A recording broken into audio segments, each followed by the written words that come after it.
അച്ഛാ, നമുക്ക് സക്കാത്തിന്റെ അരിയോട് ആരോ വന്നിക്കണു. സക്കാത്തോ? ഞമ്മക്കോ? ആ സക്കാത്തരി നിങ്ങളൊന്ന് വേഗം വരി. ആ സൈനോ ജോ, ഞാൻ ഉണ്ണി പറഞ്ഞപ്പോ വേറെ ആരോന്ന് ചോദിച്ചു. നമ്മൾ ആസിയാത്തേക്ക് സക്കാത്തിന്റെ അരി കൊടുക്കാൻ വന്നായി. വല്ല വീട് എവിടെയാണ്? ആസിയാത്താന്റെ ആ വലിയ വീടതാ, അതിന്റെ നേരെ താഴെയുള്ള ചെറിയ വീട്. ആ അതാല്ലേ, എന്നാ ശരി കേട്ടോ. അത് ഞമ്മക്കുള്ളൊന്നും അല്ലടാ. അച്ഛനെ വിളിക്കാൻ പറഞ്ഞപ്പോ നമ്മക്കില്ലതാന്ന് ഞാൻ കരുതിയത്. ഉണ്ണിയെ, ഈ സക്കാത്തരി കൊടുക്കണത് പോലെ മഹത്വപ്പെട്ട ആൾക്കാർക്ക് കൊടുക്കണമെന്നായിരിക്കും. അതുകൊണ്ടേക്കാരം ഞമ്മക്ക് തരാത്തത്. എന്നാലും അരിയല്ലേ, അച്ഛന് സുഖമില്ലാത്തൊക്കെ അല്ലേ, നമുക്കൊരു പാക്കൊക്കെ തന്നൂടെ? ഇപ്പോഴും അച്ഛൻ്റെ ചികിത്സക്ക് ആ പള്ളിക്കാർ സഹായിക്കണില്ലേ?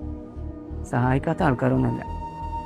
മാധവേട്ടാ, ആ എന്താ അച്ഛനും മോനൊരു സ്വകാര്യം പറച്ചില്? ഒന്നുമില്ലടാ. ആ, ഇത് കുറച്ച് അരിയാണ്, എന്താണ് വെച്ചല്ലേ? എന്തിനാടാ അതൊക്കെ? ഇതതിൻ്റെ അവകാശികൾക്കല്ല കൊടുക്കണ്ടേ? അവകാശികൾക്കൊക്കെ ഞാൻ കൊടുത്തുക്കണേ, നിങ്ങളും അതിനൊരു അവകാശമല്ലേ?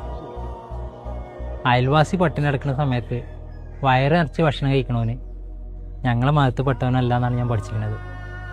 നിങ്ങളിത് പിടിക്കും. പിന്നെ ഇന്ന് രാത്രി ഞാൻ ഗൾഫിൽ പോകും. നിങ്ങളെ പ്രാർത്ഥനയിൽ ഇനി ഉൾപ്പെടുത്തണം. അത് പ്രത്യേകിച്ച് പറയണടാ, എന്നും ഞങ്ങളെ പ്രാർത്ഥനയിൽ ഉണ്ടാവും.